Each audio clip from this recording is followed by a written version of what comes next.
Olá, tudo bem? O texto que eu queria meditar com vocês hoje encontra-se em Efésios, capítulo 6, versículo 17, que diz assim: Usem o capacete da salvação e a espada do Espírito, que é a palavra de Deus. Bom, chegamos ao nosso último vídeo da série falando sobre a armadura de Deus. E agora nós vamos falar sobre a espada do Espírito. E Paulo já deixa bem claro qual é a espada do Espírito. É a palavra de Deus. E eu creio que o melhor exemplo de como devemos usar essa espada do Espírito é nos dado pelo próprio Cristo, em Mateus 4, onde ele é levado pelo Espírito a ser tentado no deserto pelo diabo. E depois de jejuar algum tempo, ele sente fome, e então Mateus 4, versículo 3 diz assim: E chegando-se a ele o tentador, disse: Já que és o filho de Deus, manda que essas pedras se transformem em pães. Mas ele respondendo disse: Nem só de pão viverá o homem, mas de toda a palavra que procede da boca de Deus.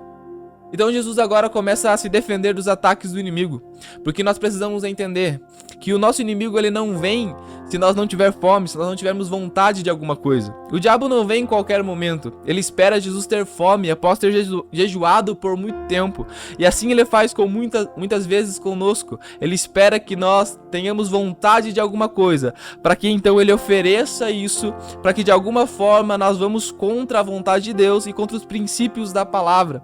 Então Jesus claramente e muito atento por ser o próprio Cristo, ele diz: Nem só de pão viverá o homem. Eu não preciso transformar pedras em pães para provar que eu sou filho de Deus, porque em Mateus 3, quando Jesus é batizado, o próprio Deus diz: Este é o meu filho amado, em quem eu me comprazo, ou quem tenho muita alegria. Então Jesus ouviu do próprio Deus: Este é o meu filho, e ele não precisa provar para ninguém. Nós não precisamos provar para ninguém que nós somos filhos de Deus. Nós precisamos entender que o nosso objetivo não é transformar pedras em pães para que nós apareçamos, para que nós cresçamos. Não, nós precisamos, assim como João, dizer que eu diminua e que ele cresça, que ele apareça, que ele seja exaltado através da minha vida. Então o diabo continua.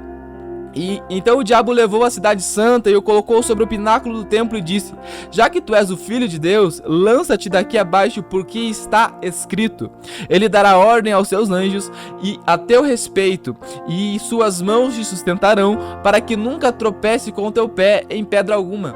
O diabo está citando Salmos 91, versículos 11 e 12. E isso, ao mesmo tempo que me empolga, me deixa um pouco assustado, porque a nossa geração ainda não entendeu que o diabo conhece a palavra, que o diabo conhece as escrituras, e que ele sempre vai tentar tirar a palavra do contexto, perverter as escrituras, para que seja da forma que ele deseja, para que você perverta as escrituras para sair dos princípios e dos caminhos estabelecidos por Deus. E é isso que ele está tentando fazer com Jesus. Ele olha para Jesus e diz: Está escrito que não vai acontecer coisa alguma com você, então pula do pináculo do templo. Muitas vezes ele faz isso conosco. Está escrito que você pode fazer isso. Está escrito que você pode andar por este caminho. Mas será que o versículo realmente está dizendo isso? Será que o contexto todo realmente nos leva a essa informação? Ou nós estamos isolando algum texto e falando aquilo da forma que vai nos beneficiar em relação a alguma coisa? Então Jesus vai responder 4:7, ele diz: Diz-lhe Jesus: Também está escrito: Não tentarás o Senhor teu Deus. Jesus está deixando claro: eu conheço as escrituras por completo. Eu conheço as escrituras de capa a capa. Será que nós, como cristãos, conhecemos essa poderosa arma como Cristo, ou como um cristão deveria conhecer? Muitas vezes nós temos muito mais informação sobre coisas mundanas, sobre coisas do nosso trabalho, do que a própria palavra, que é a espada do Espírito, que é tão importante na guerra que nós enfrentamos contra o diabo. Nós precisamos conhecer o nosso inimigo, nós precisamos saber a forma que o diabo trabalha, porque isso vai nos ajudar a vencer essa batalha. Entender que ele conhece as escrituras, entender que ele conhece tudo o que passou ao longo da história, vai nos ajudar a entender que nós também precisamos ter esse conhecimento, mas nós temos uma ajuda que ele não tem. Nós temos o Espírito Santo, que traz revelações, compreensão ainda mais das escrituras. E assim como Jesus, nós precisamos conhecer as escrituras como um todo. Então, a última tentação que Jesus vai passar em Mateus 4, 8 e 9, o diabo diz assim: Novamente o diabo levou a um monte altíssimo e lhe mostra todos os reinos do mundo e a sua glória, e lhe diz: Todas essas coisas eu te darei, se prostrado me adorares. E Jesus responde no 10, então disse-lhe Jesus, vai-te, Satanás, porque está escrito, tu adorarás ao Senhor teu Deus, e só a Ele servirás. Muitas vezes, as nossas guerras contra o diabo, ele vai te oferecer alguma coisa em troca de você quebrar um princípio da palavra. Não troque princípios, não troque o caminho de Deus por coisas. Jesus deixa muito claro, está escrito, somente ao Senhor teu Deus adorarás, somente a Ele prestarás culto, somente a Ele você pode se dobrar, somente a Ele você deve render o seu louvor.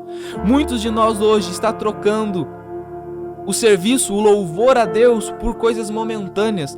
Tudo que o diabo pode oferecer para você é momentâneo. O fim disso vai ser o inferno, mas somente Deus pode te oferecer vida e vida eterna.